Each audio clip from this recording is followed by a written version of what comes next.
Well, the hour being 1 o'clock, we'll call this agenda and priorities meeting of the Town Council to order this 21st day of September in 2020. We have an agenda before us. Are there any additions or deletions? One addition, Your Worship, for in-camera, operational scan, MGA 197.2, FOIP section 23.1. But then at 5.1 after roundtable. Okay. All right. Would someone like to move we adopt the agenda as amended? Thank you, Councillor Bates. All in favor? Carried. Thank you. Okay, to start off with, we have a delegation here today. Aaron Peden of the Red Deer and District Community Foundation. Welcome. So I'd like to introduce Aaron, Mayor and Council. Aaron, just have a chair there. So Aaron sent a letter to me back in July just regarding the Innisfail Recreation Endowment Fund. So I hadn't heard of that in my time here, so I did make a call to Aaron's office. I did have a chat with Aaron, just how about you come to Innisfail and say hi to council and administration, give a lowdown what's going on with the foundation and how does the endowment fund play in, and just how you best serve the region. Just leading on to Aaron's presentation, we did a little bit of research on the fund, and some of you councillors would know likely just due to the history, but back in pre-Vancouver Olympics, there was an event, the torch came through. At that time, council and the standing committee, recreation standing committee, decided to make this an event that gathers funds to put towards a cause, and that's arrived at just shy of $4,000 now in partnership with the Red Deer Foundation. That's where the money is located, but there's still some work to do on what it's for and intent, but it kind of leads into Aaron coming and just talk again about the foundation and perhaps the fund as well, but I'll just leave it to you, Aaron. Right on. Well, thank you so much for having me. What a treat to be in a room with humans. Just want to give you a broad overview of what the Community Foundation is and how we work within a community. Essentially, we are the meeting space between individuals and organizations that want to create long-term sustainable funding streams, and we connect them to the charities within the communities that are doing the work. And the way that we do that is we take the donations and we invest them. And we use words like prudently. We prudently invest them. We never, ever touch that principle. So the initial donation stays there in our endowment fund, and it's all of the investment income that we use to make grants within our community. Oh, and I have a slide thing. So the more simple the technology, the more likely I'll mess this up. Let's see. Here we go. So we have many different types of funding pools. The first one is our donor advised, and you probably have heard of Smiles Through Lindsay. Smiles Through Lindsay is an organization that a pair of parents put together in memory of their daughter who had committed suicide. So they started a donor advised fund, and what that means is that each and every year they get to determine where that investment income goes to. So in March, right before everything hit, we were actually here in Innisfail at Chinook's Edge School Division, where Rick donated $10,000 for mental health initiatives. Agency and designated funds are pretty self-explanatory. If an agency wants to make sure that they have a sustainable funding source, year after year, they can create an endowment fund and then they can budget and they know how much money is going to be coming in every year from that fund. And designated is the same type of idea, except a donor will come up and say something like, you know, Safe Harbor played an incredible role in my son's life, and I want to make sure that his legacy is left there. So each and every year, the investment income on that fund goes to Safe Harbor. Now, field of interest is much more broad. That's when a donor can say, I want it to go towards the arts, or I want it to go towards human services, or sports and recreation. And this also includes our community funds, because obviously, if you have a fund that is named after a community, you're going to make sure that that fund stays within the community. And finally, our unrestricted funds. So these donations are made wide open. The investment income on our Smart and Caring Communities Fund goes towards anything that is on the charitable spectrum. So as long as it's a registered charity, you are able to apply for this grant. We do these grants twice annually, once in the spring and once again in the fall. And we usually grant about $55,000 each term. Some of them are quite small grants because some of them are very small organizations that need a little bit of extra help. And then sometimes they are up into the $10,000 to $20,000 range. So in total right now, our pooled assets are $16.4 million. You can see that the unrestricted funds at $3.3 million are still our biggest fund. And managed funds over on the other end is at $1.7 million, and that is actually not part of our money. We provide a service to registered charities. So if they have a surplus or they have some money that they want to make money on, they can actually use our pooled assets. They make a little more return when they invest through us. So I just want to talk quickly about the spring. Of course, everything took a bit of a shift. And rather than our traditional spring grants, we were actually the first out of the chute for community foundations in Canada and reallocated our unrestricted funds to the COVID Community Response Fund. We reached out to the United Way of Central Alberta and said we need to make sure that we are getting grants to everybody, not just those that apply quickest. So we worked out this incredible collaboration with a joint portal, and together we recognized some pretty significant themes within Central Alberta. Food security, mental health initiatives, taking care of our seniors and getting supports into the homes seemed to be the biggest themes. From that, we also found out that we were receiving about $513,000 from the federal government, and they used us as an opportunity to flow it through to community foundations or to community charities. We still have about $85,000 left to grant before the end of the year, but we noticed some really interesting pieces. I want to point it out today because with our catchment base being as large as it is, we go all the way south to Didsbury, north to Maskwacis, east to the border, and west to Rocky Mountain House. And yet we noticed that 44% of the grant applications that were approved were from Red Deer City, 35% from Red Deer County, that does include your area, and then it went down from there. The reason why I wanted to bring this up with you is because when you are in a small community, and I've lived in many in my life, when you're in a small community and you are a donor, you want to make sure that your funds are staying within your community. That is where our community funds come into play. Now, right now, I'm going to use Lacombe and Sylvan Lake are two very good examples. The town of Sylvan Lake has what they call the Sylvan Lake Community Endowment Fund, and they actually have a team of adjudicators. They have a committee of community adjudicators that meet each year.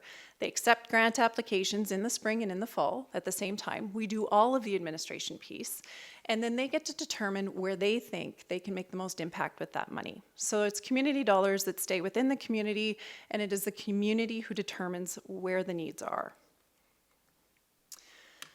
Some of the ways that you can collect enough to create a successful endowment is taking a look at your rural environment around you. There's a lot of wealth transfer that's happening right now, and family farms being handed down is not happening the same way, and individuals are being introduced to the words capital gains, and they are looking for donations, right? They need to make those charitable donations to offset some of that tax cost. So you can have them find out about this community fund, and the legacy can continue. So their money stays within their community. Long-term residents who are writing their wills may want to bequest and create a legacy for their community to live forever and ever. And also local businesses and residents just sometimes want to make a philanthropic choice that they know is going to be staying within their home. So there is a lot of positive pieces to a community fund. Now, you guys, in June of 2011, I say you guys, but I guess it was not, the Innisfail Recreation Endowment Fund was created. Oh, I see some finger pointing. Are some of them here? Okay. So the original purpose of this fund was to help financially disadvantaged children have access to recreational facilities within Innisfail. So I looked back in our fund agreement as well, and pretty much it outlines this right here. I did see that there was an initial investment of $5,000, which is the requirement to open a new fund. There has not been any investments made into this fund since then. So the growth on this fund has strictly been organic. I think it has gone up about $800 with the disbursement amount about $200 annually. So I am not sure what we do every year is we send the check to the city or to the town here, and then the town distributes it as necessary. So some of the options, if we would like to see that this would grow a little bit, because I'm not sure how many kids we're going to be able to help with $200, and recognizing that mental health, financial, all of these very extreme changes, there's going to be a cycle of this for a few generations post-COVID. It is time to start thinking about saving for the future. So regular contributions, they don't have to be enormous contributions, but regular contributions are a good way to get that up a little bit, obviously. You could also roll in your disbursement amount and just keep reinvesting that, and also making sure that your community knows that it is an option to donate to this fund and that they will receive a charitable tax or a receipt. And so, I am sure that there are a few questions, and goodness knows I could talk about the Community Foundation forever on end, and I don't want to take up all of your time this afternoon. I did bring some documentation for all of you. I will leave it here that talks a little bit more in detail about how our funds work, what the administration fees are, and what you can expect from your fund. So you can take a look at that, and then if you have any questions for me, by all means, give me a call, coffee, whatever you like. Like I said, I like the human part right now, so. Anything else? No? No, are there any questions or comments? Thank you, Your Worship, and through to Aaron. Just a question on when you get the grant application and the money is to stay in the community, who assesses that? Are they community members? So we have, there's terms of reference that can be written for the committees. In Sylvan Lake, people submitted their applications to become part of the adjudication committee. We do all of the administration piece in that we collect all of the applications. We make sure all of the pieces are there because we do have requirements. You have to be a charitable organization with a registered charity number. And also none of the funding can go towards deficit funding, right? It can't be something that's already been done.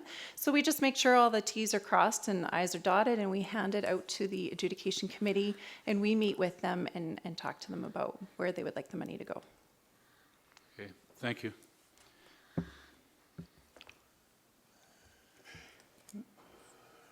Councillor Bates. Yeah, I'll just make mention, some people in here might be aware of the Bates Wardle Award that we do annually for somebody that's connected to lifeguarding and or volunteering and or both.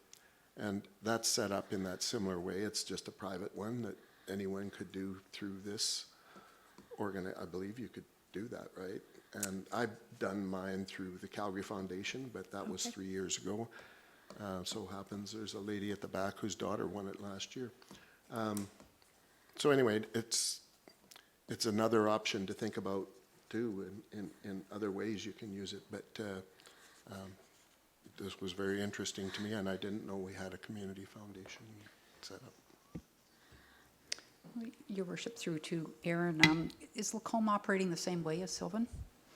Lacombe is not, no. And their endowment funds are a little bit different. They do have their arts endowment fund, right, to make sure that their arts are taken care of. They're very specific that way. But they actually, we just release the money to the city, and the city has something from there. Okay.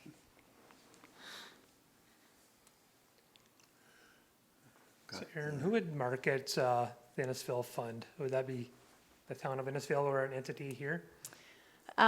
We are more than willing to help you with all of that because, of course, we're the ones who are familiar with the way the Community Foundation works. When it comes to community funds, we want to make sure that we do have some representation from the city or from the community itself so that it doesn't look like we are the heavy hand of the larger center. We want to make sure that it is coming from within. So we would help with that. And Your Worship, just through to Aaron one more time, the returns on the fund, I'm assuming they're income investments, it's pretty low, so I'm guessing, you probably need to have million in that fund before it's any significant kind of payout. I do have an example in here that can kind of show you when there is a fund that does something very similar to what your Innisfail Recreation Fund is set up to do. And it has approximately $375,000 in it, and they are getting about an $11,000 return every year to hand out. Now, that's only a 3.5% disbursement quota. So all of that is in here because it gets a little gray, just verbally. And can, what that original endowment fund within Innisfail was set up for, can that be changed as far as the parameters of that, or does it have to stay as is? Typically, because it is set up as a legacy, it can stay and never ever be talked about again. But if the donor comes forward and says that they would like to see that change, then we can do that. So, Aaron, over the past few years, then the only contribution was the initial contribution. There's been nothing Correct. on an annual basis. And right now you're showing here at about $6,200. And if we were to draw on that, normally that would be about a $200. The disbursement amount is about $200 annually, yes. Annually, yes. Yeah. And the $6,200 you're seeing there is market value, so book value is Yeah. actually 58. Yeah. It's just a market value. Yeah.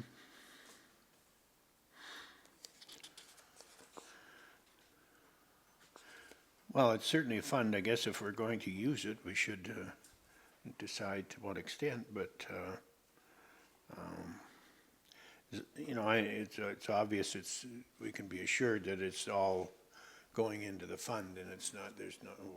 It's a nonprofit situation, and We do charge a fee of 1.65% for Administration. transparency. Yes. Yeah. okay.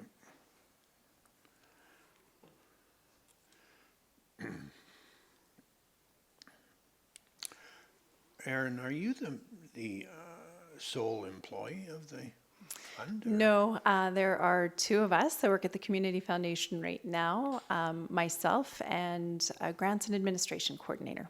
Oh, yeah, okay. Your worship, just back to Aaron for a second, the 1.65%, is that what the foundation is charging? And then Mauer Would is charge on charging top on of that. top of that? Correct. And what does Mauer charge? I don't know approximately? off the top Okay. of my head. It is likely right in front of me here. That's okay. But I will leave Not all to of that worry. for you. Okay. So Aaron, from the area, what community is a success for a smaller, like Sylvan, Macomb? Sylvan actually started off very strong. In the last couple years, I think that it's difficult when there is a turnover, whether it's turnover in community staff, administration, or council, et cetera. So it kind of gets lost. So we are ringing the bells again because, like I said, COVID has taught us that we do need to be paying attention to what we've got in our rainy day pandemic fund, right? Community, I would say, as far as community reach within Sylvan Lake, they have done an excellent job of making sure that they are getting the funds, the organizations that need it. We noticed through the COVID community response that there were several organizations in the smaller communities that were almost too intimidated to apply for some of the grants that we had. So I think that having a smaller local opportunity to write those grants and get that practice is huge, even for the long term for our smaller charities.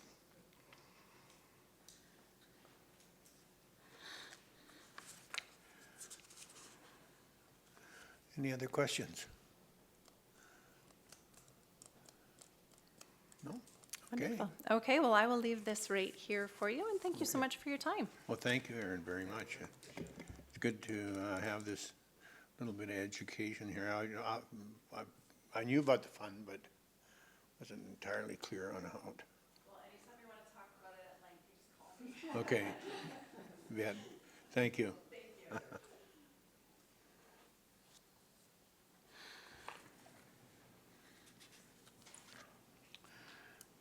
Okay, we also have another delegation here, Mr. Heisted.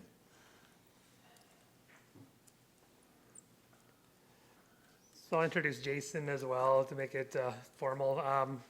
So Jason Heisted is a member of the Secretary Treasurer, actually, of the Alberta Union of Provincial Employees, AUPE, and he's written a letter to council for consideration, requesting to come to council to discuss it. So over to Mr. Heisted. Good. Turn your mic on there, Jason. There we go. How's everybody today? Good. The gallery, everybody's good? Okay. You guys are probably going, why is this union guy coming in again and again and again? The reason why I'm coming in today is, as the letter's quite self-explanatory, there's 4 homes out of Calgary and Edmonton that are being closed, and these homes are with persons with developmental disabilities. And if I can recap, going back to 2013, looking back at Mitchell Center, previous government actually looked at privatizing and actually closing that home. And the reason why I'm looping back to today is, 7 years later, once again, we're kind of in a situation with our developmentally disabled individuals that are, if you look at Alberta, a lot of the homes are privatized right now. So these are, some of the few public homes. A lot of these residents have been living in these homes 20, 30 years. And it was much similar to Mitchell Center, as you got individuals that know the staff, that have lived there their whole lives. And sometimes when you have such a transition like that with these homes, it's very traumatic for those that are living in those facilities. And so what I was looking at today with the documentation that I provided to you, and I'm looking forward to Q&A with you guys, is looking at similar to a letter in 2013 when council had written a letter of support saying, keep these homes open for those individuals living in them. And I think it's the compassionate way. I think many Albertans are very compassionate, and they want to make sure that people are living their lives out. And those that are developmentally disabled are the most vulnerable in our communities. And I'm an advocate for individuals like that. I actually worked at Michener earlier on after I completed my social work diploma. And so for me, on a personal level, I like to advocate for individuals that are living in homes like this, and I'm looking for a letter of support in regards to these closures, potential closures in Calgary and Edmonton. And the way I look at things politically, I can see that this is going to be an issue in the near future with Mitchell as well. I don't trust anybody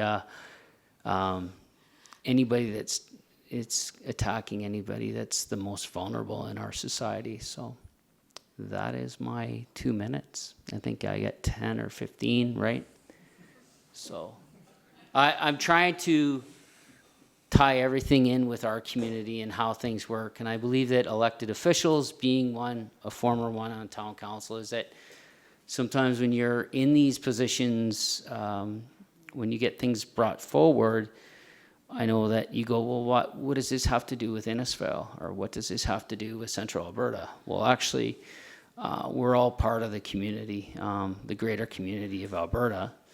And I see that there is a responsibility at all levels of government to work together and to make sure that we have safe places for developmentally disabled, but also healthy public facilities for all. And that's why I bring this forward today. Thank you. But have we, to the CAO, have we had any indication from the government on their intent, or just what we've been following on? Directly, Your Worship, not administration, perhaps maybe the delegate could respond to that. Yeah. But from the town perspective, I don't recall seeing anything recently regarding. I haven't either, but No, you wouldn't have received anything like from the government itself regarding what this. their I know, intent is. pardon me, Jim? What their intent is. Yeah, no, and actually some of these things do happen, like the government will decide to do it. And I honestly look at it, I know I've been in they float trial balloons to see who's going to react to it, right? Who's going to be an advocate, the parents. I look at things like this as a lot of these individuals, their guardians may not know the process or how to challenge the system.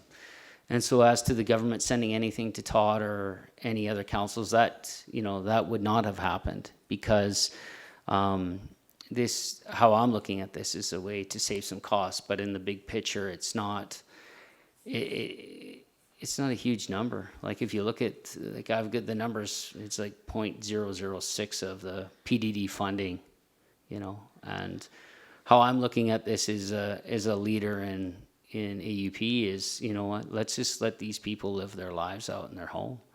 And 90% of the homes out there for developmentally disabled have been privatized over the years. So the guardians the guardians of these individuals have that choice to go to a private home if they wish to. And I like to always bring it back to Michener Center as the issue that I've seen in Central Alberta, is where trying to close that home, it was affecting well over 250, 300 residents at that time. And some of them had lived 40, 50 years in Michener, and today you've got people that have lived 25, 30 years in these homes. There's one home that's strictly 17 kids that are the most developmentally disabled kids in the province. And, you know, when you make those drastic changes of their living situations and the people that they work with, it's traumatic to them, and that's why I'm bringing it forward. I know that there's Morinville did a presentation they had a presentation last week. They could potentially sign on. I know Leduc did. And so we're trying to get advocates to sign on. And to be frank, put a little pressure on the Minister Sani. If I go back to Michener Center, the only reason why that changed was there was a leadership review. So Redford was the premier at that time, and then Prentice came in. And Prentice actually did a tour of Michener Center, and then he realized that this is crazy. Why are we doing this to those individuals? So that's what I have. Thanks. Okay. All right, any questions? Yes, Your Worship, through to Delegate Jason. Jason, can you comment on the group homes? Are they privately ran, or are they government sponsored? Because I know we have a number in Innisfail here with the number of residents that. Those ones I'm referring to are government sponsored. So those are one of the, few homes that are government sponsored. There's a lot of good homes right now that are privately run as well. So I'm not here to bash anybody. I'm just saying, hey, like when you look at the big picture and we're trying to, I think we're all advocates in our own way. And I'm just saying, hey, let them live their lives there, That's where I'm getting at. Yeah. Don, thanks. Okay, thank you. Worship, excuse me, through to Jason. With respect to the level of care, I mean, if someone in this community had a severe disability, like the severest of the severe, would they stay in Innisfail, or would they typically be put in Michener or one of these homes in Calgary or Edmonton? Or? It depends on the needs, Jean. I think, and I only worked at Michener for a number of months, and then I got into other areas, but I know the system fairly well. Is that a lot of these clients are very high needs. I'll give an example. Like this past year, 4 months ago, the dentistry out of Red Deer was actually cut, and so a lot of those clients in Central Alberta would go to this one dentist, and they've been going to that dentist for I think it was 15, 20 years. And it's a highly specialized field. So I know that in the world of working with adults and children, a lot of the services have evolved through time, but a lot of those individuals that I'm talking about and the information that I have is very, severe cases, especially at the one home where it's the kids. And so. And the number of residents at Michener now, you said 250-ish, or? I think we're closer to 225. And what was it prior to? 13? 2013? When they were 2013, I think they're at 325 or something like that. So a lot of them have been passing away, of course. And I know in my time there, and then actually going back and visiting a lot of those same residents, you know, it's quite like the story I'm trying to paint today about Calgary and Edmonton. A lot of them have lived their lives in one home. And you can see it in Innisfail too, some of the private homes. Like, you know, there's some of the individuals have lived a lot of their lives in Innisfail. So I'm just bringing it forward. I think it's important to advocate for individuals in need. And this isn't about, honestly, this isn't about saving jobs. This is actually being just compassionate about those individuals. So. Yeah, Mayor Romaine, through to Jason, I think it's very important for these homes to stay open. My question is about Michener, when they did release some of the residents from there, or however you want to say, has there been any studies as to where they've gone and how they're living their lives, and you know how it's impacted them being out of the home versus? I know in 2013 when that had happened, there was 40 residents that had left, because they can, you know, there's those options to do so. And 5 of them had passed away because it was such a traumatic shift for them. And I think that is always a concern. And if you go through my letter itself, there was a really good story on a friend of mine, Lee Cavern. I got to know Lee through the Michener campaign, as her sister went to 2 different homes, and they were private homes.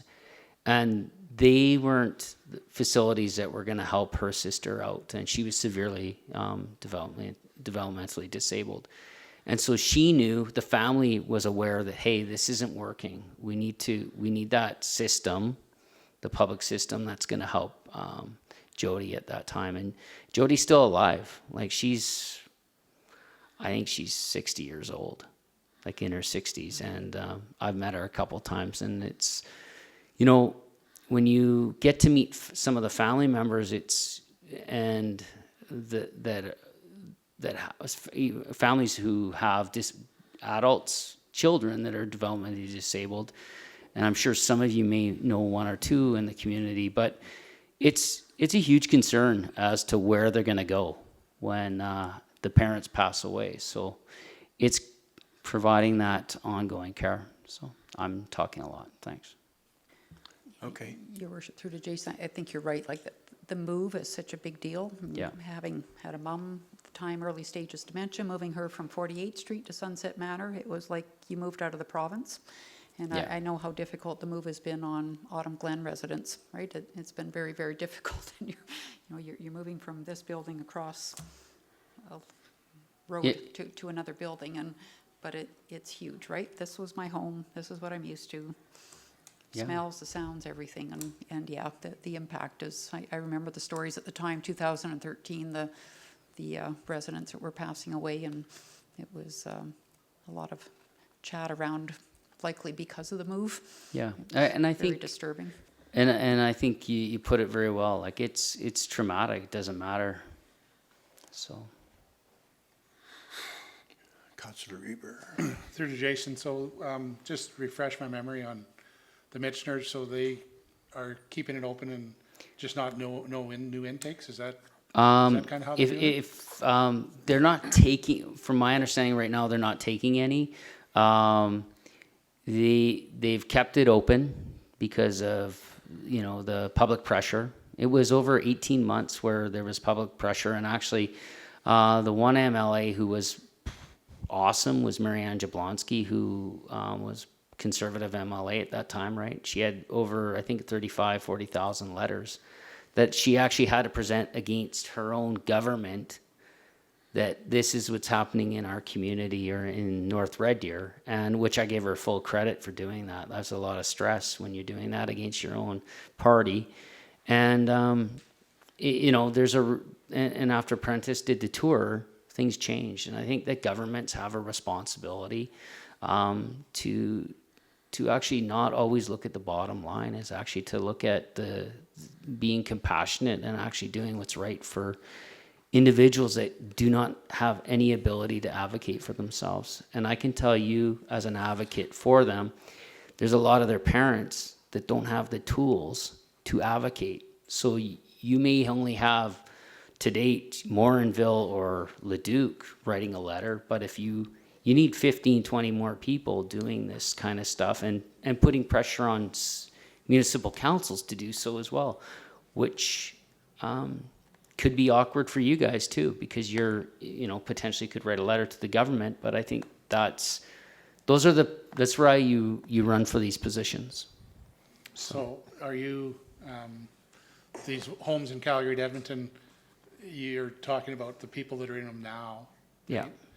Are you suggesting that once those people have gone through the system, there would, like if the government said, let's keep these open and not take any new intakes and place all the new ones into private ones? Are you saying that do you think we always need to have these public ones, I guess is my question. I do. I think there's a place for public, and I think there's always been that argument for, on the other side too, the private side. And at the end of the day, we got to all get along, right? And make the system work. And it's just like the debate today or any of the discussions that are going on with their doctors, right? Or the big picture stuff. If we're going to be truly leaders, and we can all take shots at every once in a while, but if we're going to lead, we have to sit down and actually make some solutions as well. And sometimes you're going to, some feelings are going to get hurt, and you got to have a balance there. And that's what I've been saying a number of years is you're going to have a balance. And that's why you're in these positions. You're not here to just look after Innisfail. I don't think you are. You're looking at the big picture. And I like to challenge my own community that you guys are thinking bigger than Innisfail. You're looking at the future. So, especially with the 13 ways. I keep on bringing that up with you guys, but I think the 13 ways and some of the things that are going on in our community, we've evolved like since 1986. We've come a long ways. So, thanks. Okay. Councillor Bates? Yeah, I'll confess that I predominantly look for Innisfail. I confine my focus to a great degree because we've got lots going on. One of the things I thought I read in your presentation was that you felt that this change could also spell some changes in the future for Michener. So if there wasn't changes for Michener, what is its future? How does it run? Like, what is the outlook if there isn't changes for it? Actually, on a personal level, I actually met with Adriana LaGrange. She's the MLA North, and I knew I could smell things may be changing politically, and I've sat down with her a couple times, actually, more than somebody else that doesn't want to sit with me in Innisfail, but that's a shot. But what I said to Adriana is I said, there's a lot of really good space there, and how do we facilitate the future of Michener as well as the other group homes that are out there? I think that's the conversation we have to have as leaders is how does it all fit together? And So you're looking more for what it could be versus what it is? yeah, and that's the discussion. That's you have to have some leadership. I believe in that level. You have to be looking 10, 15, 20 years down the road. And that was my goal with that meeting. So, as to Michener, what's going to happen to it, Gavin? You got people there that are looked after really well. They're being fed, they're looked after, all those things. You could have some of those residents live till, with medical, advances, probably 90 to 100 years old. So the place could be open for another 20 years, potentially. Yeah. And so that's why you have to have options. Thank you. Thanks. Okay. Well, I think that's Thanks. good indication, but to stay stay aware of our mental health situations that are about us in our community, in all communities, and we have to deal with them properly. And I agree with what you're saying. The only real concern I have is if they were to start putting people out and not offering them options like privatized facilities or whatever, and that would be a shame to see that. And I don't think that's the intent. The intent is, I guess, if they privatize, then it would just reduce the load on the provincial labor force, I guess. Yeah, at the end of the day, you're gonna have to have staff look after these individuals. Somebody's got to look, yeah. And, you know, I think that's, you know, where you go with this from the administration side, because this isn't a regular council, right? You would have to make a decision to put this on the table for next week, right? As a council. So, and I'm hoping that you'll consider that and then make a decision from there. Appreciate that, thank you. And your worship, just through to Jason for a sec before you go, with respect to what Mayor Romaine just said. I mean, even a private PDD home, the government is paying that operator to provide, like, it's not just the families paying privately, there's a government portion. There'd be funding for that. Yeah, for sure. Yeah. My concern is that dramatic change for those individuals. That's where I'm coming from, and I think you understand what I'm saying, right? It's tough, and I hope you think about it, and I hope you bring it forward to your next meeting. I think it's important to advocate and these are hard decisions to say yes or no to a letter like this. But if we don't do it, then I always look at my own personal circumstances. Sometimes I can remember being sick and questioning the system and being denied for specific health care, and there was no adjudication process whatsoever the next step for me. And I always thought, what if I was the guy or gal that didn't have the means to adjudicate things or to say, hey, there's an argument here for this service. And I think that's what happens in the big system, is governments put things in place and then they don't give you a way to challenge them. So thanks, Jim. Okay, thank you.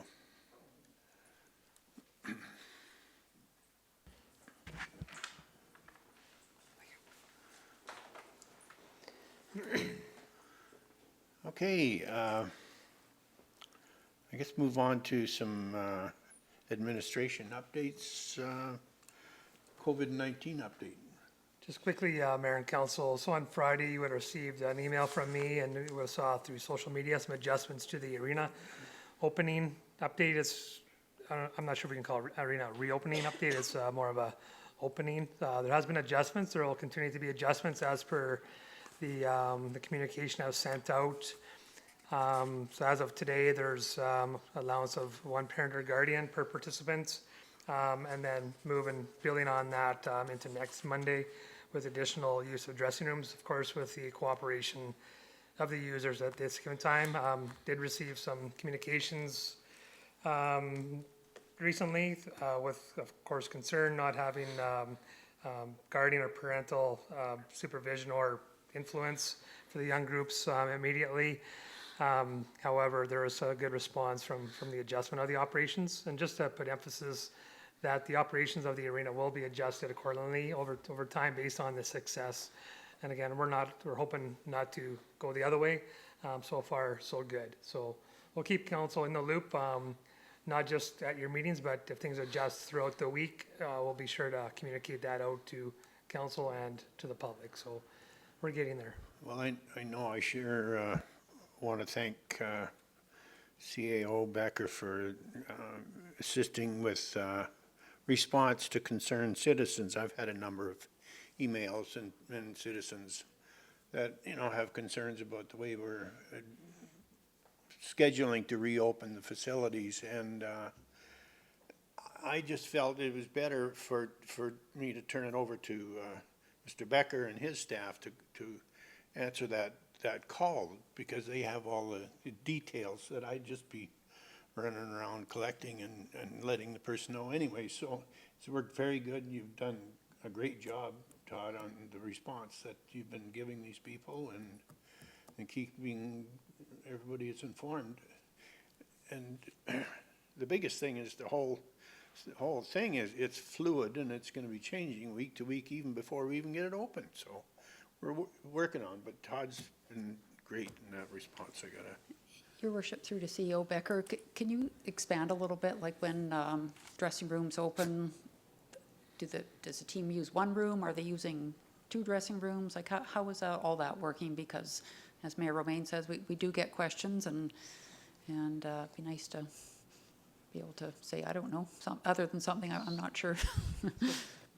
Your worship, to Councillor Barkley, I know it's dependent on the users itself. So in this case, figure skating or minor hockey and how they wish to proceed. It would be recommended from the town administration to proceed into cohorts. That's where you get to a current structure. It's still some vulnerabilities with that, but at least it's following the guidelines of the government, the province.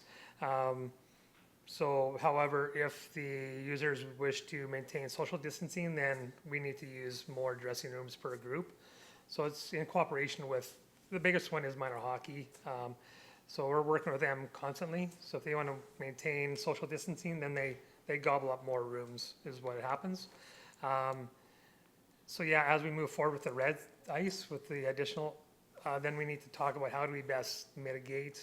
So can we achieve cohorts, or is it social distancing? And how do you mitigate social distancing in a tight area? And that's consideration of masks perhaps, but we haven't got to that point. But 1 week in, so next Monday we're expecting social distancing with the use of more rooms, which spreads out the time between uses as well. So it's ongoing, to tell you the truth. So cohort is the best way to go, but it's really up to that respective group. I'm assuming that's going to require more staff, more cleaning, or do you not quite know that yet either? And We're anticipating, Councillor Barkley, additional cleaning, but again, we're still talking about how do we put the onus back to the users. So if you are a parent of a minor hockey player, you would have to come in and sign in, basically. So minor hockey would take responsibility of you coming in the facility. So we need to consider all those parameters. How much are we tasking the user groups as well?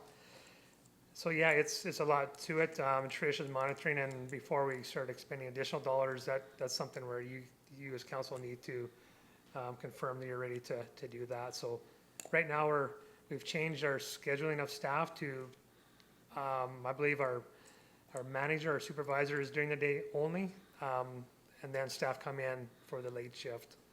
So likely it will be requirement of additional resources, but right now we don't know what that looks like.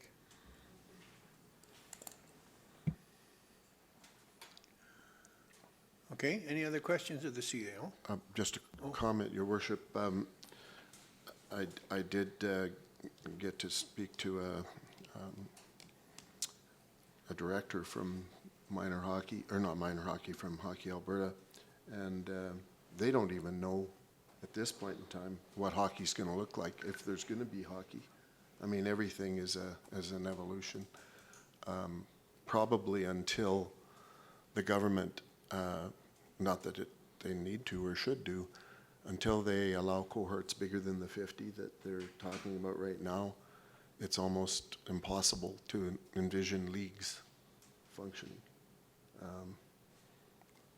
Ironically, probably the one group that would function normally is the tiny little kids that traditionally Bernie Vanderham has, because they're a little cohort and they don't need referees, they don't need, like, it's really a major problem right now. And the likelihood of some of the teams, such as the Eagles and many junior teams, it's just very foggy right now. They don't know. And I think the other day in Ontario, it was mentioned that their minor hockey this year is going to look like 3-on-3 and a lot of house league. It's just how it's going to look. And then a lot of that will have implications of revenues and just yeah, it's a work in progress.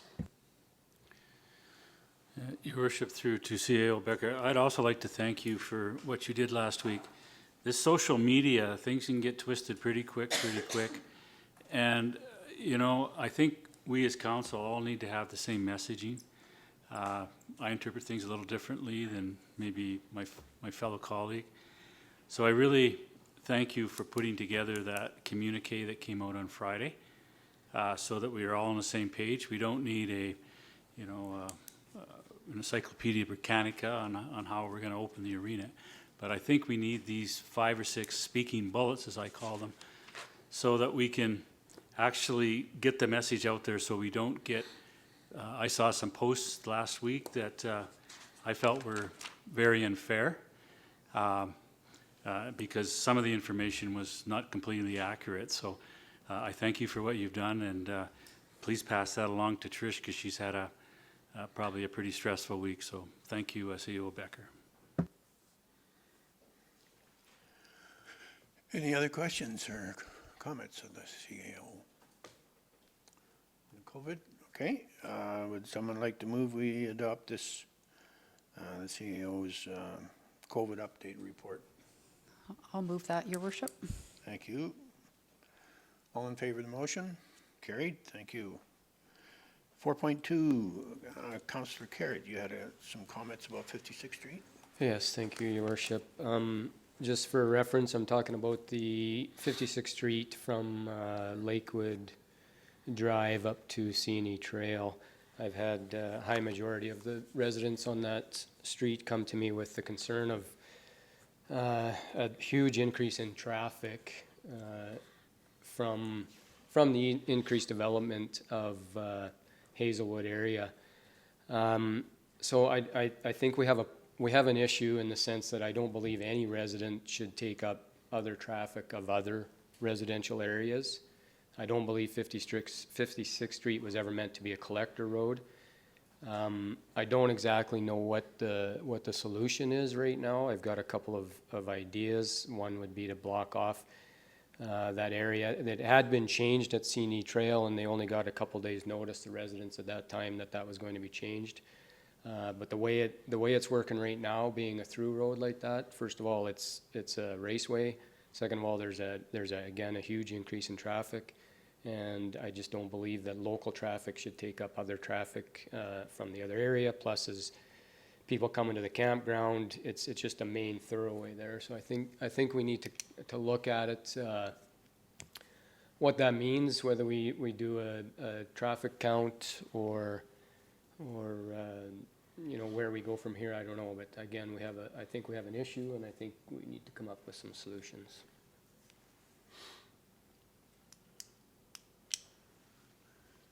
Okay, I suppose, short of a traffic study, I'm not sure what could be done, but Mr. Becker, do you have any idea? Can we give this to the Protective Services Department or someone to review and evaluate? Your Worship, I'm not sure Yeah. what you want. I guess Councillor Kerr is bringing a concern forward as for residents' comments.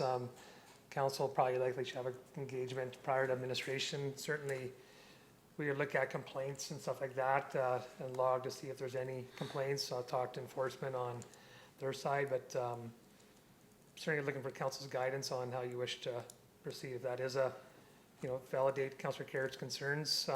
Is it an issue? I guess it is if it's coming forward. Sorry, Councillor Carrot. But I'm looking for your guidance. Your Worship. Just comments. I do live in Hazelwood, and I find myself using that street a lot. It kind of depends when I come out. If I've got something to do that if I'm heading out of town to the south, I use the bypass and all that. Or if I'm heading over towards Main Street or whatever, I go to the right to Lakewood. But if I'm going to want to get onto the truck bypass or to head up to CNE Trail, which I do very often, then I go that way. So I think it's bigger than what I think it's almost looking at the traffic patterns in Innisfail, and we've talked many times about an alternate way out of Hazelwood, and I think it's that big, that it's a bigger look that we need to take at it. Just my opinion. Yeah, Mayor Romaine, just to add to that, I do agree that it is a bigger issue, and some of that traffic will be alleviated when we do that north route onto the C&E Trail, definitely some of it, for sure, but not all of it. But I guess I was throwing it out there to see if anybody else had any comments before I suggest that we do some sort of traffic study. I'm not suggesting we hire anybody. I'm not a big fan of that, but if we can somehow do a traffic count and say, wait a minute, that is a lot of traffic for a resident. You know, I wouldn't want to see that in anybody's residential area, personally. Yeah, Your Worship, just a comment, there has been, and I've only lived on 56th Street for the last 3 years, but I've noticed quite an increase in traffic. And what my concern is as you go up 56th Street to the east, there's a number of residences along the south side of the road there, and there's parking on both sides of the street. And it becomes quite narrow. And the residents, they have a number of children, and those children, they actually, they come down the sidewalk and then they go down 52nd Avenue into the playground zone, and they're riding their bikes, and they're just, I don't know, 5, 6, and some of them are even younger than that. And what my concern is, when you come over the hill, if you're doing even the speed limit, 40 kilometers an hour, if a child darts out from behind one of those vehicles, I don't know if you're going to get stopped in time. And that's what my concern is. Just on the weekend, there was a semi-trailer parked just at the corner of 52nd Avenue and 56th Street. I don't know if he was lost, so maybe there's some signage that we could do around the truck route, because I've noticed a number of large transport vehicles coming down the street, and I think it's just a case of they get on the wrong road and they can't get turned around. But so those are the kind of things that I'd like to have looked at. Speed limits, and maybe just even a sign in the interim at the top of the hill that says "Caution, children playing," with a little child with a soccer ball or something like that, just to notify people, because it does become quite. There is speed on that road. I know maybe our traffic sign doesn't indicate that, but I know when you sit there and watch out, it's greater than 40 kilometers an hour at times of the day. So those would be my comments. Councillor Reber? Yeah, just a comment. I'm wondering if maybe a three-way stop at 51st Avenue or something to break up that drive that's by the camp house. I don't know what the residents would feel about that, but like the collector road that I live on, 49th Avenue, it's a straight run from 50th Street all the way to past the Petrocan. And I don't know what the speeds are on your street, but I can guarantee you they're not as fast as on my street. So, you know, and I've often wondered if if we shouldn't have a four-way stop on 42nd there just to break that up. So I'm wondering if, you know, as a pretty simple way to look at this, what if you threw a three-way stop in there, which is kind of halfway through that section, and is that enough to make people go, I don't want to go that way, I'm going to go around on Lakewood because there's no break in the traffic that way. So just a suggestion. And I think another thing though too, it was no parking on the north side there, was it not at one time? Was it? It was, and when we opened that intersection up, that was, That's right. We moved it up, we dropped the 30 zone. The 30 zone. we moved it to 40 Yeah. and took away the no parking because then Allowed the parking on the north side. north, yeah. So maybe a review of all of those, but Councillor. Your worship, through to CEO Becker, we had the speed sign there for a while, didn't we? A year and a half ago or so? Correct. And does it also counts? It does. So maybe that's, one solution for the time being to put that out there again and kind of get a traffic count. And I like what Councillor Rehberger is saying, and I would also concur with 49th Avenue. It's a raceway, and maybe there needs to be something looked at there as well. So I don't know how you do all that. And Councillor Carey. Yeah, I just wanted to say I do, obviously, I agree with the concerns that Councillor Harrison brought up with the kids, because it is, and I have that concern with every residential area, and yeah, we need to control. If they're not a collector road, to me, there should be mostly local traffic only, and I think that might be an idea that Councillor Rehberger came up with that could work, as well as maybe local traffic only signs, because it really doesn't take anybody any longer to go around that road anyway. It's just a convenience thing. Also agree with Councillor Barkley that maybe that's a first step, is that just throw that sign out there for 2 weeks and get some counts. Have you got enough information to Yeah, work that's with? great. Thank you for that. Just a point, when you do make a change on an intersection, it does have other impacts. You have to look at the bigger piece, and we do have the abilities to do that. So with your direction, we'd certainly, we haven't connected obviously administratively to pull all the different tools together and thoughts. So if you could maybe just put it to me with initial guidance, and then we'll have some discussions through Steve and Megan and others, Dan, just regarding council's immediate concerns, and then we'll come back to you with further conversation. Well, I don't know if you're looking for motion, but at this point, I guess I'd like to make a motion that we start with a longer term traffic count on that road with Or if that traffic does- study? How about a plan? a traffic plan, sure, Yeah. whatever you want to call it. Sure. Yeah. Okay. And then, of course, that plan is a comparison to other residential roads of its nature. Okay, everybody understand the motion? Any discussion? So the motion is for administration to bring a plan back to us that we can officially vote on in council, because this is still not council, right? Probably with options. I think the motion is pretty open to engage administration. We'll bring back information which may generate you to further on with additional planning or immediate actions. So we'll come back. So the motion is pretty loose, if that's okay, Councillor Carrot. But we'll come back to you with some immediate items to consider to perhaps to resolve the issues. Okay. Then, all in favor of the motion? Carried, thank you. 4.3, Urban Municipal Affairs Resolutions. I'm not sure to what extent you want to go to on these, but what you had in mind. So your worship, council, last meeting you reviewed up to page 52, I guess, or 53.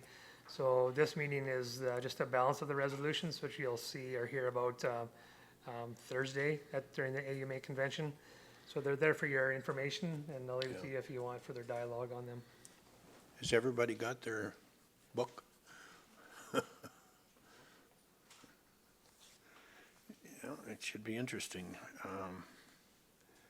And as these resolutions for Councillor Harrison's benefit are usually quite entail a fair amount of input from the crowd, and in this case from the world web out there, the people that will be calling in and making comments and discussions and things that kind of are always interesting input from other communities as well, but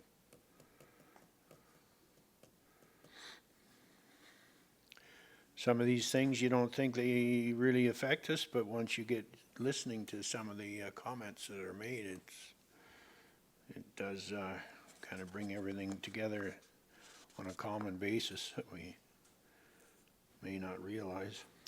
so, your worship, have we decided what we're doing Thursday, or are we coming here? Yeah. Okay. Is everybody registered? Good. I checked mine and ran a test and it was good. Chambers has been booked, Mayor and Council, for as long as you want to stay here for the sessions and speakers, AGM, whatever you wish. You have full access. Great. Your worship, Bill just mentioned too, I think there's one more resolution too that came through as an email. And then the other thing is, if I get here Thursday, it'll be late because of a medical commitment. Well, it's going to be all day Thursday and Friday, and some people may have obligations. They're going to slip out and in and out or whatever, but it'll be here and turned on for the 2 days. Okay, we're going to draft snow and ice control policy.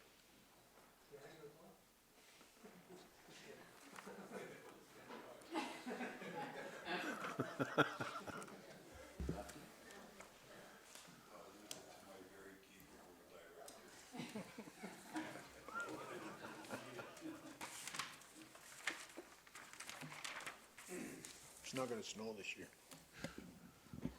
Dan's very happy to be here. So we're going to present the draft snow and ice policy for information today and to get input from council regarding various service level expectations. Our intent with this policy is similar to what we did with the parks maintenance policy. This will probably be the first of 3 chances that council gets to look at the policy. This policy will replace the existing policy adopted in 2013 and identifies snow and ice control priorities and practices and service level provisions. So the service levels outlined in this policy are what we have deemed achievable with the current staff and equipment that we have under average snowfall scenarios. So the policy establishes a priority system for snow removal from roads. It also addresses trails, but we'll maybe go through the roads section first, have that conversation, and then we'll move on to trails after, just to avoid confusion. So for roads, we establish 3 different service levels. Area 1 levels are initially cleared and where necessary snow is removed. These areas are started within 24 hours of a snowfall event ending and include arterial roads, routes to emergency services, downtown, and areas around the school. So initial snow clearing will take place on any day of the week, with the balance of the removal taking place Monday to Friday. Completion within this area should not exceed actually 72 hours, is a correction there. And then Vanessa, if you want to put that map back up. So the blue on the map is indicated of what those level 1 priority areas or priority roads would be. Level 2 is then collector and local roadways that are to be completed based on the various area zones. Zones will be serviced on a rotating basis with consideration for our waste collection schedules and will be completed once the level 1 routes are completed. So those are the various colored areas that the crews would move on to on an equitable sort of rotating basis throughout the winter, going back to level 1s if there's snowfall events in between. Level 3 then refers to the rear lanes. These are the lowest priority service level, and they're only serviced when deemed impassable or requested, or as requested by our waste collection contractor. So the proposed zone approach is kind of a formalization of general practice in terms of how areas of town are approached. However, the creation of zones will create some efficiencies for staff with respect to parking bans and signage. The intent is to begin sort of this zoned approach over the next couple of years to remove the necessity for signs being placed throughout the neighborhood. So the guys having to go out, the individuals having to go out and put up the no parking signs throughout the community, having to have those up the full 24 hours before the snow removal takes place is a major resource hog, I guess. So currently, the placement and collection of parking signage requires 2 to 3 workers throughout the season, simply going around and picking up and placing those signs.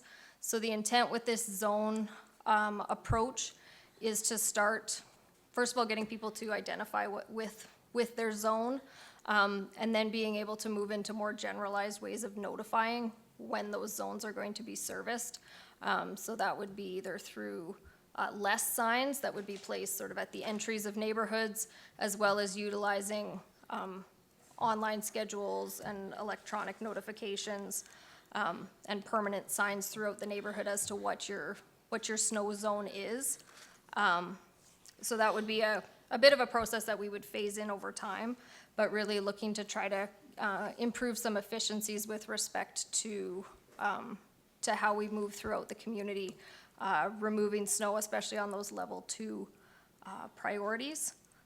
In addition, those snow areas correspond somewhat with the snow disposal sites throughout town. So there are currently 6 snow locations throughout the community. So those are the little hatched ovals that you can see on that map as well. The snow dump at the town yard is a fully lined facility that could accommodate the snow from the entire community. However, due to efficiency factors, small local dump sites are located throughout the town to avoid longer trips and downtime for the snow blowers. So each of those zones sort of have more of a common snow dump area as well that allows them to move quicker than having to drive all the trucks all the way back to the facilities at the town yard. So I'll maybe leave it at that to talk about roads for a minute, get some comments or questions.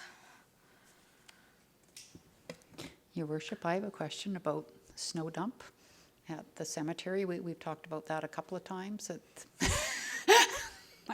Over to you, Stephen. About potentially doing that someplace else, so all that's not running through the memorial park and Right. stuff, but. We did have a discussion internally to talk about what does that mean in regards to service levels. So mainly, if just taking the cemetery one as an example, that would increase the removal of snow in your zone 1 areas by about 2 to 3 days.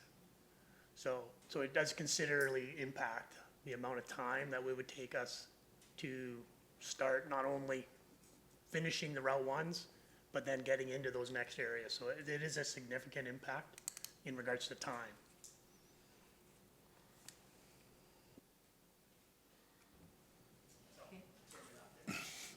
Just wondering what we do when we expand the cemetery. So right now, the expansion doesn't, the infill doesn't affect the snow dump. So if in 20 years or 15 years, when we reassess the cemetery, definitely that's, I guess, further discussion in regards to how we tackle that. Just to point to the question, but if council has in their prerogative, if they wish to allocate additional resources and remove that snow, but just be aware that here's the impact for that to occur. Through to Megan or Stephen, I see on the level 1 map, the blue lines, that 49th Avenue from 42nd Street to 42nd Avenue is not on there. Is that deliberate? Is that an oversight or is that a change? No, that's a change. That is a change.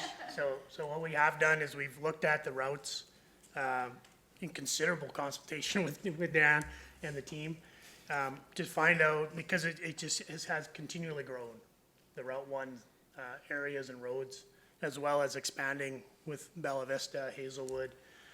So we looked at what is practical with the resources we have to date to try and get these routes done in a 72-hour period. So that is, you're right, a change to it. As well, we've added the Resource Road, a section of 50th to the north. Weren't identified as Route 1s, but we were doing them as Route 1s.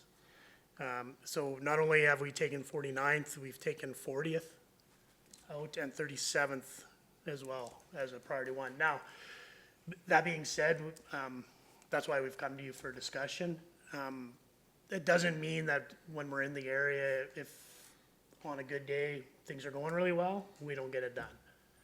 It gives us that latitude, the levels, to be able to still complete this project and the routes if we can get to them.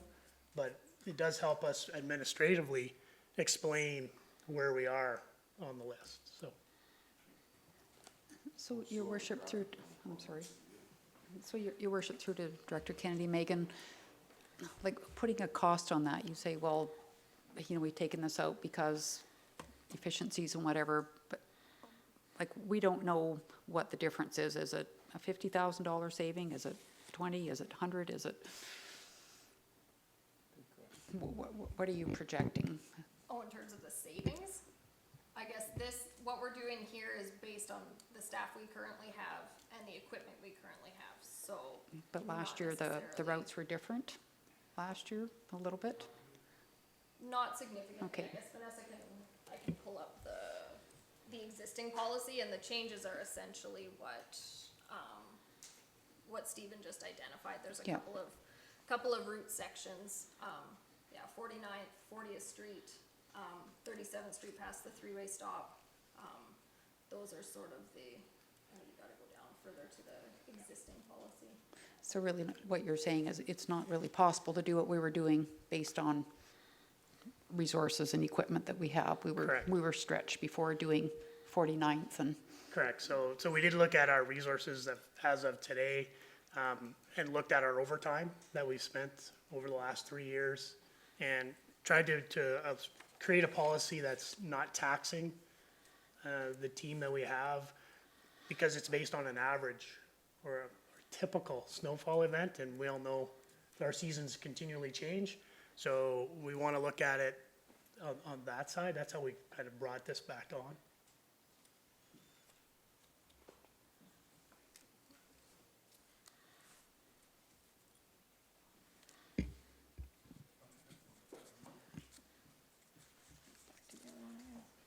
Any other questions before we talk about trails and? Any questions in regards to the zoning? So that is something new that we're trying to, I guess, grab your input as well, is in regards to, if you go to our service levels in the back, we did come up with a number of what we spend every year. It's considerable, 2,400 hours just doing signs in a season. So we would like to get, I guess, your input on what you think. It'd be very similar to what Redger's doing. It's get it on the website, start getting education out to people so that they know what zone they're in. And then we make awareness through the website. There'd still be some minor signage get put out, so it's not like it's a complete takeaway, but it does actually help us with the education and moving forward and trying to advance the system to be more efficient. Yeah, Mayor Romaine through to Stephen, Megan, I think, and that's what I was actually gonna say, is I think the zoning is a great way for people to visualize it, and I was gonna say exactly that, to educate and be transparent, to say, here's what it is, like, and then, you know, if you have issues, then I guess you write the town, but I think it's a great way moving forward. and your worship through to Director Kennedy and Megan, do we have the capability to do text, say, for those that want to be notified that way? That is how Red Deer has those notifications. You can sign up for email or text. We haven't got into those details. We were kind of hoping to get the feel from everybody with the zone approach, and how that can work. One of the big things I know we ran into last year too, especially now with the garbage carts, is the coordinating the day that the trucks are in the area with the day of garbage collection. So being able to look through there and adjust if it happens to fall on that area's garbage day, that you skip over those guys and then come back for them, so that we aren't having guys going down, rolling garbage carts out, plowing the snow, putting the garbage carts back out so that the garbage truck can pick them up, so.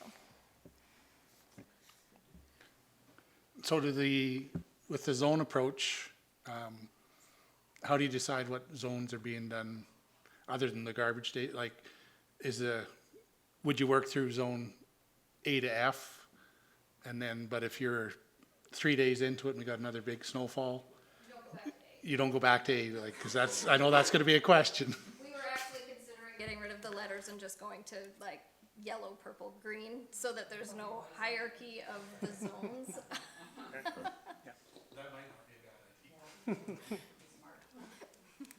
But the reality is you will, Main Street sort of thing, you always, if there's another snow. Yeah, you go back to number ones. You're going there, yeah. Yeah, it's where we revisit, was where, like, say we get A, B, C done, and we have to go back to the Route 1s, we'll do Route 1s. And then, depending on zone day, maybe it'll be D, but depending on the garbage, Maybe it's E. maybe it goes to E, D, and then back, or something like that. So it is, but it's a clear way of giving some notice to individuals. Right now, it makes it really tough to communicate. And right now, the policy is sort of set up that it goes from arterials to collectors to locals, but in actuality, when the crews are there doing the collector road, they do the other ones anyways, cause it makes more sense than going everywhere and then backtracking back through to do all the local roads. So just, your worship, through to Director Kennedy, Megan again, last question, the road going into the ski hill, the parking lot, is that a road, or is that's the road, right? It is a road, it's the parking lot that's up in the air as to the responsibility of who operates or who maintains the parking lot. So the road itself, though, that is considered a local, so that does get plowed by us and removed. It's the parking lot that gets a little vague. We'll have some discussions with the Yeah. ski hill. Okay, good. Yep.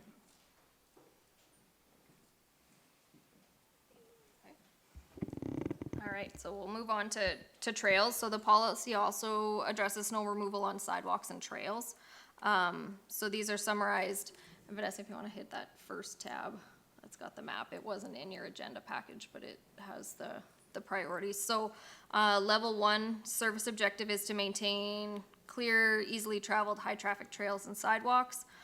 This level requires maintenance within 72 hours of the end of a snowfall event.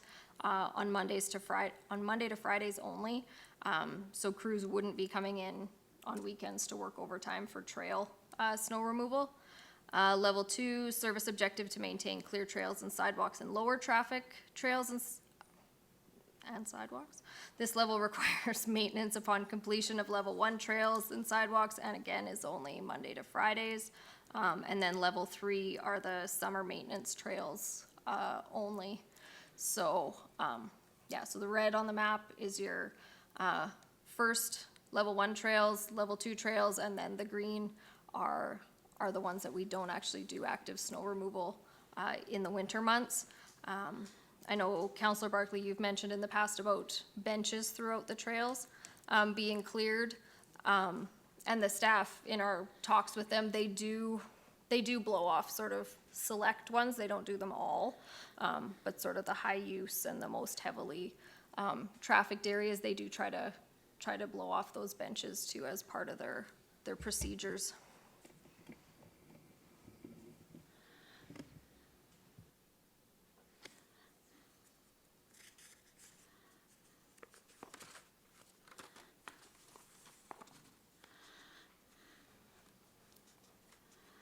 Your worship, through to Megan, does this, just trying to view the detailed map, does this catch some of the new quote-unquote trails at the entrance of, over by the McDonald's corner? Where we're upgrading? Where we just planted the trees? There's some kind of new designated trails, even if Yeah, they weren't I guess this trails. map doesn't have those on, but should. And that little strip too is a sort of a factor with the crews for snow removal, is where we've planted those trees where they used to just be able to run the grader down and blade the snow into the ditch. Now that's another area that they have to use the snow blowers on, so there's always sort of all these additional considerations when we make some of those changes. But yeah, I'll mark those trails down by towards No Frills for sure.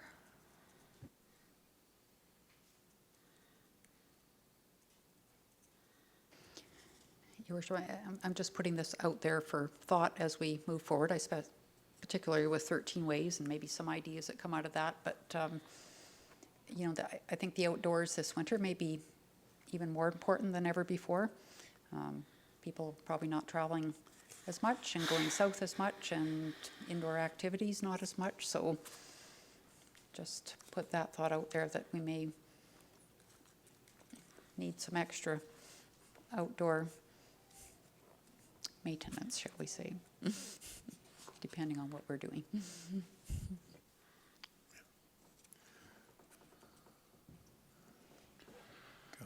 Just a question on the 42nd Avenue Trail along Highway 2A. Is that the wrong color? Okay, because that's a pretty well-traveled trail, and, okay, because that, is that a 1 or a 2? That's probably a 2, is it, or is that a 1? It's a 1, okay. Okay, I feel better.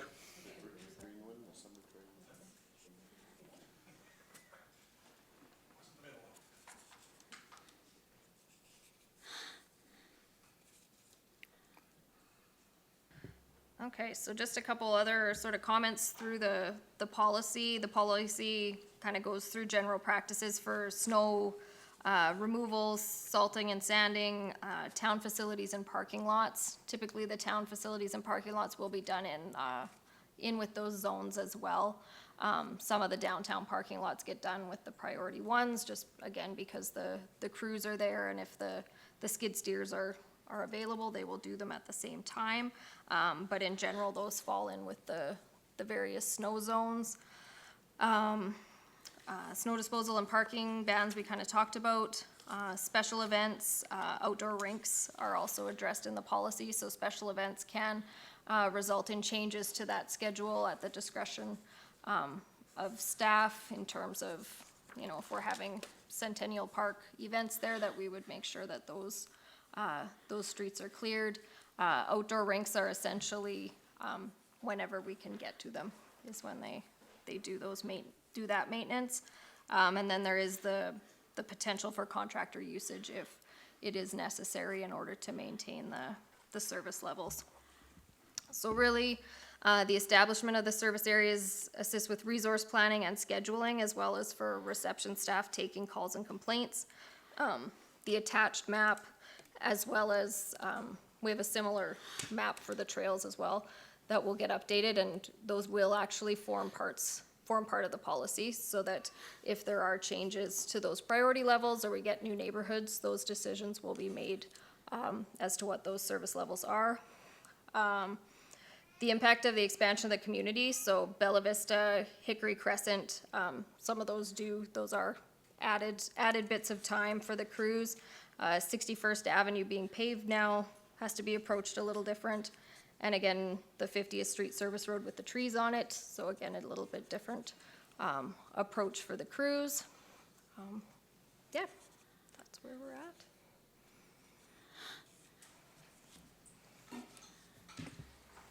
Just a question, is there an opportunity to use the zones for street sweeping as well?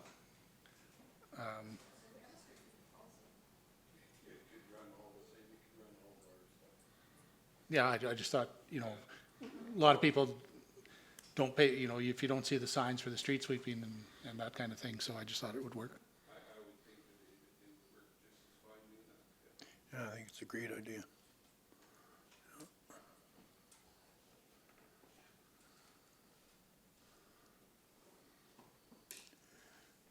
Anything else? So where does this go? What happens? So we'll make those corrections. Yeah, we didn't get as much feedback as we thought we might, so maybe we're on the right track. As to coming back for the formal adoption, whether we think we need to come back to an AMP again, or if we come straight back for the adoption of the policy, and then we can start working more on those communication strategies before the snow actually shows up. You better get busy. Okay, well, I think is someone prepared to make a motion? We accept this report for information? I'll move we accept this report for information. Okay. All in favor? Carried. Thank you. All right, Megan, you've got a draft Park donation and Alright. memorial program policy. So we have another draft policy for information and discussion with council. So the park donation and memorial program policy is a new policy intended to provide direction for staff in the community regarding options for the installation of memorial items in public spaces, benches, trees, those sorts of things by individuals, as well as options for the exception of donations for park enhancements and installations from individuals and service clubs. So this is sort of playgrounds, sports equipment, those sorts of things that often get donated from local service clubs. So our existing memorial bench and tree program was never adopted as a policy, and most projects that we have had involving playground and other installations were not subject to specific terms or agreements. This has resulted in confusion regarding expectations on the part of the town and the donors regarding the maintenance, record keeping, a replacement when damaged, and the term of those contributions.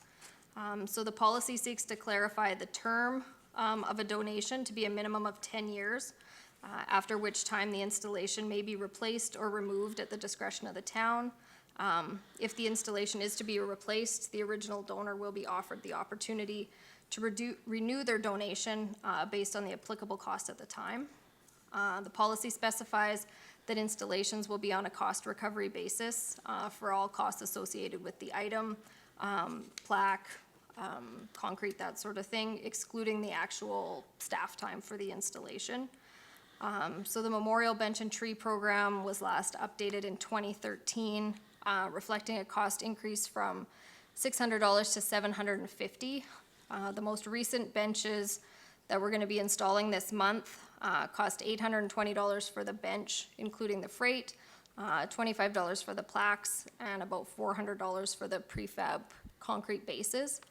So we're looking to have those, the actual cost for the capital to be covered by the applicant.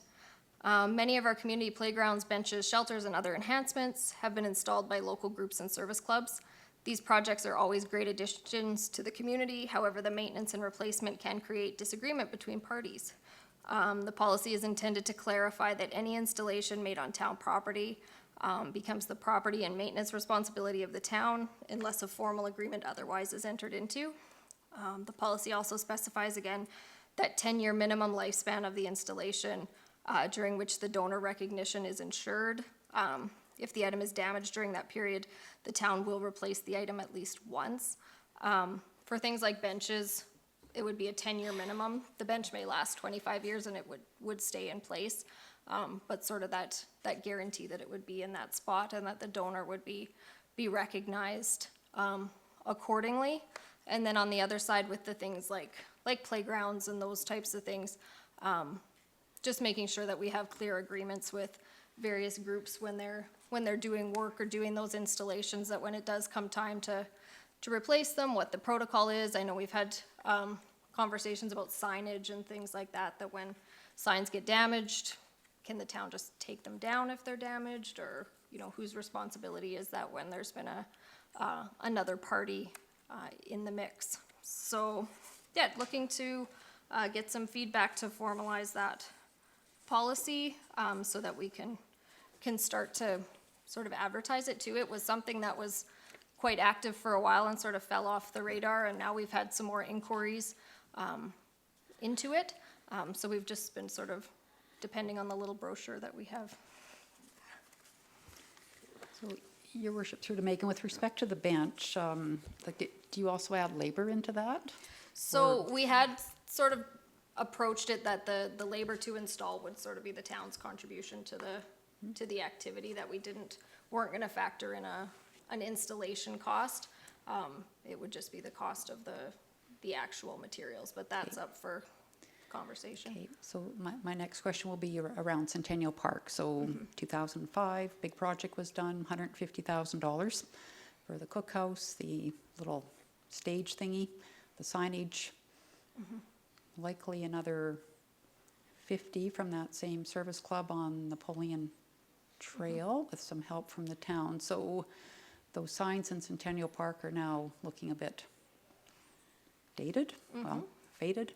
So are you saying that now the town would go back to Rotary and say, you're to replace those signs?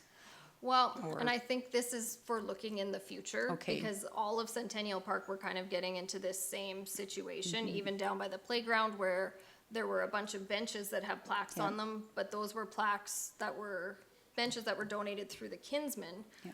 And now we're kind of in a situation that those benches probably need to be replaced. Some of them are really crooked, all the rest. But can we just go in and take out the whatever family's bench?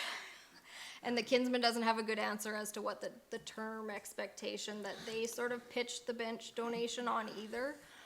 So it starts to get a bit complicated. So hopefully moving forward, if, say, the Rotary is gonna build a playground, that we kind of talk about what the Kinsman. expected life of the Kinsman does playground is playground. and what signage goes up and again, who's responsible for the signage, that I sort of guess thing. what concerns me, I mean, I think the benches are one thing, I guess when you're doing large projects, right, and you've got that amount of money going into something, I mean, certainly back in the day, the thought was that the town would then take over that. The heliport's probably another prime yeah, example, right? exactly. But, Sensing a trend. you know, I just want to make sure that we're not getting to a point where this becomes a barrier to a service club that wants to do a large project. And yeah, we want to do a $100,000 project or $200,000 project, but gee, I don't think we will, because in 10 years, we're going to have to put another whatever into it. So I don't know where the balance is, and I don't know what's typical in other communities. And for sure, I think there definitely needs to be some kind of agreement, because I don't think there ever has been from my And I experience. know some of those signs and even some of the Kinsman sign that where the sponsors have peeled off, and we don't even have the information as to who the sponsors were to be able to replace them, those sorts of things. So making sure that we have a little bit longer mindset when we're making those agreements. Sorry. Yeah, that's for what Megan stated, it's typical. My experience has been that it's really loose on agreements. You get the structures down and then you deal with it years later. And there's usually some pretty difficult conversations at the time, so it's very clear. It's very important to have a clear understanding, because faces do change. So you need it clearly written down what the expectations are from both parties. Do you see, Todd, like a difference between, say, a bench and a big $200,000 project, for Totally. example? And Yeah, it's totally different for sure. Yeah, the bench would be it's really a public entity to support public, where Right. a larger project that's a project. So well, and it's an asset to the community, right? So, Yeah. like, is that now a 20-year agreement, or like, would you look at changing the time frame to make that more appealing, or town takes on more of the maintenance going forward, or maybe you don't know yet? It But depends, actually, and there's a lot of circumstances on the infrastructure going in. But as long as we have that basis to communicate with that entity, that we know you put this in, it becomes a town asset as soon as it goes in the ground. But in respect to that group, you engage them on, here's the current condition, can we reformulate that partnership, or what is this? so really just kind of a one-off basis then, when you're dealing with larger Yeah, exactly. projects. And okay, thanks.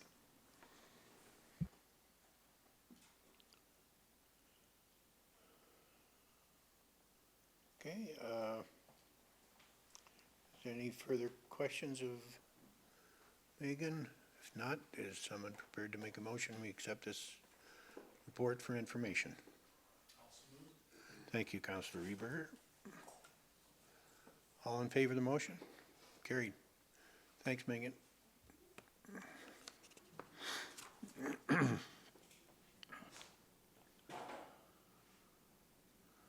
Well, we'll quickly run through a round table. I'm up. Councillor Hill. Councillor Hill, no. I've really only got one thing, but it's going to take a couple minutes. So I went to the last training session with Ubuntu, with the Welcoming Community Group, how to be an ally, and one of the things I asked right near the end was, what did I gain? And in one word, it was awareness. In my case, my self-awareness, the people who are negatively impacted by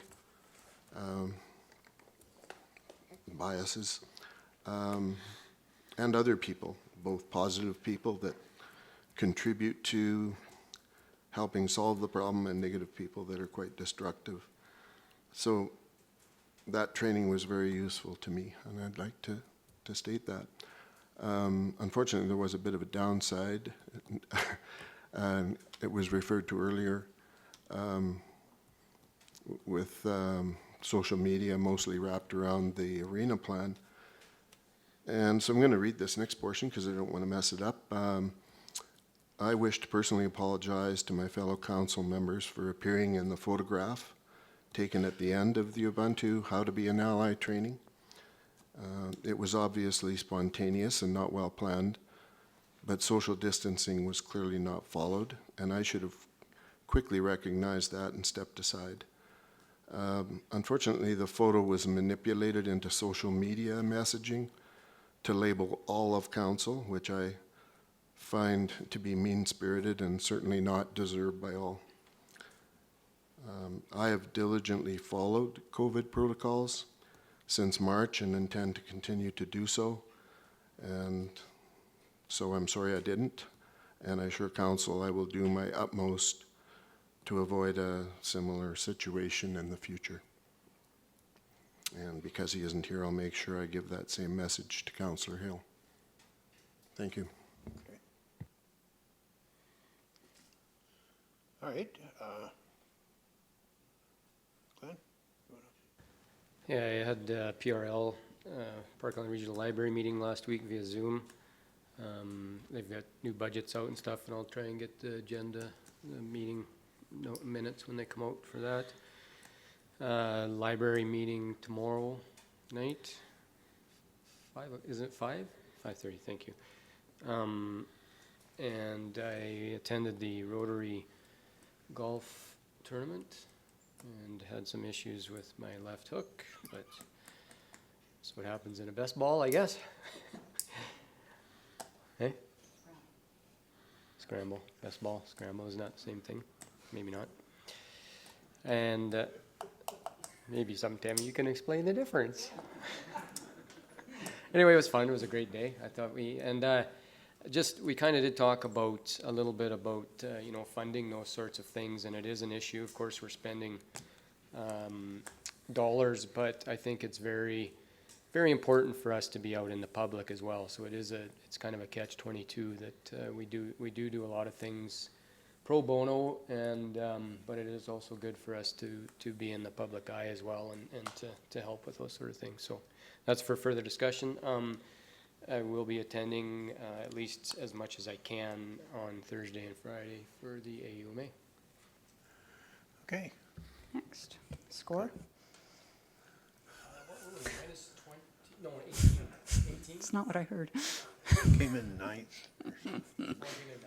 No, I'm just kidding. So, Out of 9. had MPC last week, and Ubuntu was there as well. Had to leave early, but otherwise I probably would have been hooked into the picture too without even thinking about it. And I think sometimes, Councillor Bates, it's not what somebody's doing, it's who that's doing it. I witness every week lack of social distancing and in various groups and stuff. So yeah, I think it was put there for a purpose. Then played in the Rotary Golf Tournament, and this morning I had a chamber meeting. I just want to put this out there so everybody's aware that the chamber is giving some consideration about leaving the current office space. They would like to put some more distance between the chamber and the town, and more of an arm's length relationship. So there's some thought that maybe the town has some too much influence over them. And so the discussion came up around the tourist booth, because they're given the free space of the chamber booth, but they also hire the person that looks after tourism, and then get a grant for 50% of those wages back. So I'm not sure what the vision is for the town of Innisfail with respect to the tourism booth going forward, but just to put that out there so that everyone is aware that could happen. Okay. Councillor Reaper. Okay, I didn't make it to the session at the library because my council meeting ran long, and then my blood donor appointment got bumped, and I had to fight my way back in there. By the time I got out of there, it was too late to go to the other one. But I did have a community services meeting on Tuesday, and then we did the skateboard donor recognition. Councillor Harrison was there, as well as good support from administration, and it was a good event. And I think the sponsors appreciated the recognition, and we did a very carefully socially distanced picture at the end. Very well choreographed, so. And I will be here for the sessions on Thursday and Friday as well. I did manage to take in one of the previous sessions on Zoom, and I might be able to get some more in, but it's kind of hard to work all that in. Anything about the skateboard park opening? Were you anything? How many people showed up? We had just the invited people. Just that. And one curious bystander on a bicycle. and one sports demonstrator Okay. that we asked to turn his music off, which he did, and then he just skateboarded right by and made lots of racket anyway. So yeah, there was. Did you take a test run? No, I did not. So I was 15 to 20 people, Don? Yeah, somewhere in that ballpark. So yeah. Good.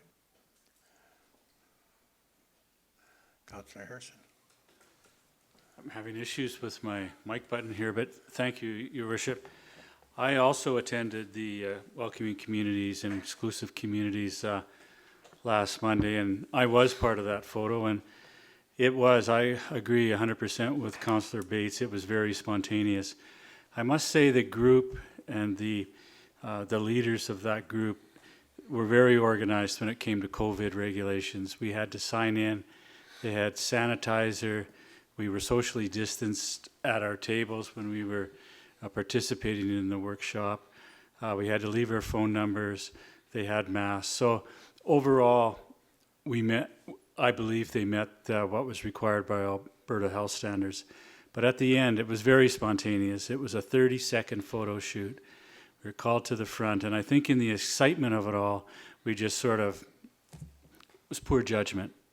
So I too apologize for, not thinking through it, and in that 30 seconds of fame, I forgot about what Alberta Health Services is continually reminding us about, and about wearing masks. So I apologize to council, I apologize to administration, and I apologize very sincerely to the constituents of Innisfail. I will too also be attending the AUMA later this week, and hopefully I'll be able to take in most of the sessions, but there are a couple of other commitments that I do have. So, and again, I'd like to pass along my thanks for the way the social media was handled last week by administration. I'll repeat again, I think the posts that came out were very unfair for administration. There was a plan that was being worked on that was put together a week ago today. We all heard it, and not even a day and a half later, it's on social media saying that the administration and council weren't doing anything. So I think the comments were very unfair. We cannot control social media. That's just the nature of the beast. But again, Todd and administration, thank you very much for how you were handling it. Thank you. Okay, I don't have a lot to report other than we had a regional wastewater commission meeting on Friday, and determined to pass the motion we established an audit committee to put together terms of reference for an audit committee and get a little better handle on administration, on a lot of the comments that were made by our auditor. There was a lot of, well, as you know, Heather, auditors come up with a list of corrections. Well, there was quite a list of corrections, so they were nothing, it was all resolved and whatnot, but anyways, we found it necessary to form a proper audit committee and tighten up on GL part of the operation, so that's interesting. And there's one thing I'd like to talk to you guys about, and I'm glad Dan's here too, because I, for the life of me, can't see why we can't do something more with Dodds Lake in the wintertime. And I know, Dan, you're always concerned about the ice and the inconsistencies. Now, I can't help but think there is an apparatus now that you can put on something and travel around and measure the ice thickness on a running basis. I think that. I think the conversation would be if council wishes to explore additional programming on Dawes Lake. I think that's a conversation. There's some history we have with the equipment on Dawes Lake, but Yeah. if that's something you want us to explore, give us that direction, and then we'll include Okay. Danny on that conversation. That's fair. And that's all I really intended to do with Todd was, but I know that was one of the things we were always concerned with, is thickness of the ice, so. But I would appreciate it if, unless someone's opposed to ask staff to perhaps put together some form of study on the use of the Dodds Lake in the wintertime.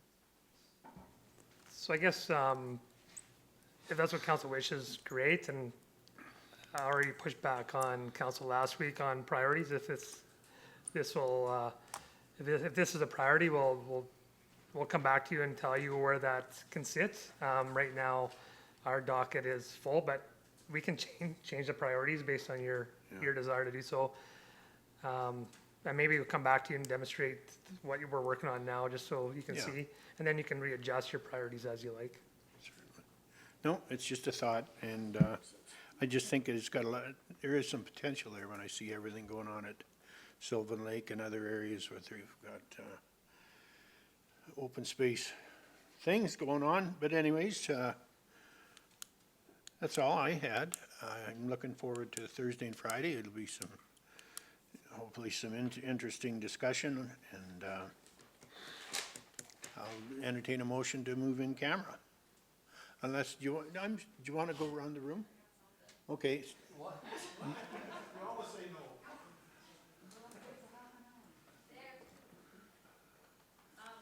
Just a couple things. Some counselors might remember we had a presentation from a group called Eco Growth back early on in the year. They have a digester system that converts organic waste into energy, and we were scheduled to go on a tour, I believe, about the 15th of March. And they've reached out wondering if we would be interested in rescheduling a tour of their facility in Calgary, where they utilize the technology. Yeah, okay, perfect. Stuart, I got one more. I got one more. So, Megan, are you finished? October the 19th to 23rd is Waste Reduction Week in Canada. That week also corresponds with when we'll be having our Kick It to the Curb event, the 24th, 25th, and then large item pickup the following week. There is sort of a series of resources and things that education we can put out to the community during that week. And I'm wondering if there is appetite that we could come back to council next week. They have sort of a formal proclamation that the community proclaims this to be Waste Reduction Week in Innisfail. If that works.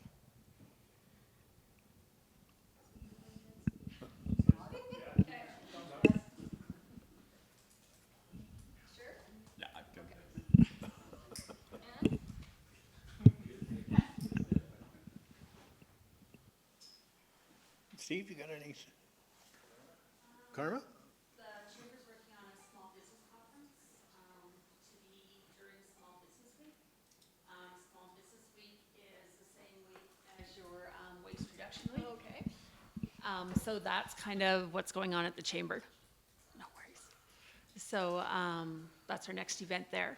I don't know if I'm allowed to ask a question from the floor, but, on your on your waste, or on your snow removal routes, is there any or any allowances for bus routes in town? Because I know you have school buses going around too. And that was the question. Yes. Okay, thank you. And the city bus too.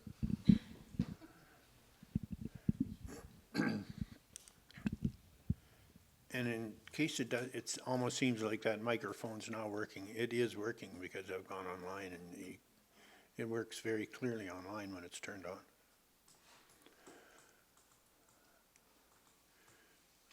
Stephen, nothing? You get the rest of the year off? Or-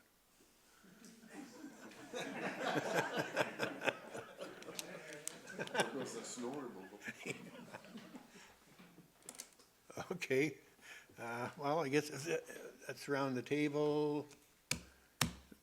Motion to move in camera? That's what moved, Your Worship. Thank you, Councillor Harrison. All in favor? 2 minutes. Just trying to take Donnie's job and Don took it.